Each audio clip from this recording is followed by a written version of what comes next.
Hello to all my friends gathered for the St. Paul Area Chamber of Commerce Honors Gala. I think you know I would much rather be there with you in person, but there's just a few things going on in Washington right now, and I'm honored to join you via video. I'd like to thank the St. Paul Area Chamber of Commerce and your president, Matt Kramer, for all the work you do to support local companies and let everyone know what a great place St. Paul is to start a business and to do business in. And I'd like to congratulate this year's winners of the Deubener Awards. In keeping with history, I hope that you all carry your awards home in paper shopping bags with handles. Okay, I really don't get that joke, but there must be something really a good story there that Matt's going to have to tell me later. When we think about the reasons our state is doing so much better than the rest of the country, with our state's unemployment rate significantly lower than the national average, 3.8% versus 5.1%, and by the way, it's even lower in St. Paul, thanks to you guys, 3.5%. I think about why we're second per capita in the country for Fortune 500 companies, and why CNBC just named us the best state to do business in. What's the reason for all that? Well, we know it's not probably the weather, given that a few years ago, when the Range Rover was in a particularly warm part of Mars, the temperature registered warmer on Mars than in Minnesota. So that's not the reason, but I think the reason is this. We have one of the most forward-thinking, hard-working, resilient business communities in the country. We wouldn't be where we are today without all of you. Businesses like Cookie Cart, Mississippi Market, Victory Auto Service, and the Social Lights are engines of economic growth in our state.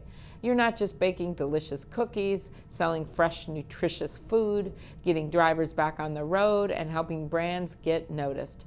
You're creating jobs. You're reinvesting in our community, and you're making a difference every day because studies have found that the economic impact of small businesses on a dollar-for-dollar basis is even greater than that of our national chains. And we love our national chains, many of them based in Minnesota, but we know that these small businesses are key as well to our future. That's why during my time in the Senate, I focused on policies that will help you grow, from making capital more affordable and accessible, to reducing the burden of red tape at federal agencies, to making sure that Main Street businesses can compete with online retailers through the Bipartisan Marketplace Fairness Act. I've always been one of the early sponsors of this bill. You know as well as I do that the time for just pushing money around on Wall Street is over. We need to be a country that thinks, that invents, that makes stuff, that sells things, and that exports to the world. And that begins right at home, by dropping off that old laptop at Tech Dump, what a great name, buying a share in some winter fun at Fractional Toy Store, and maybe enjoying a juicy burger at Red Cow. Now I'm getting hungry, and you know what? All I've got is Senate water, budget cuts. Now, speaking of hungry, if you're ever in Washington on a Thursday when the Senate is in session, please plan to join me at Minnesota Morning. We serve the entire state breakfast at 8:30 a.m. in my office.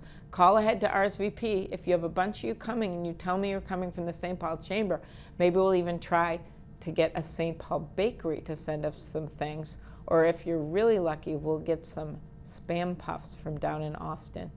Well, thanks again for all you're doing to move forward and to make our state a better place. Thank you, St. Paul. Enjoy the rest of tonight's gala. Here's a toast. You know, again, the Senate water.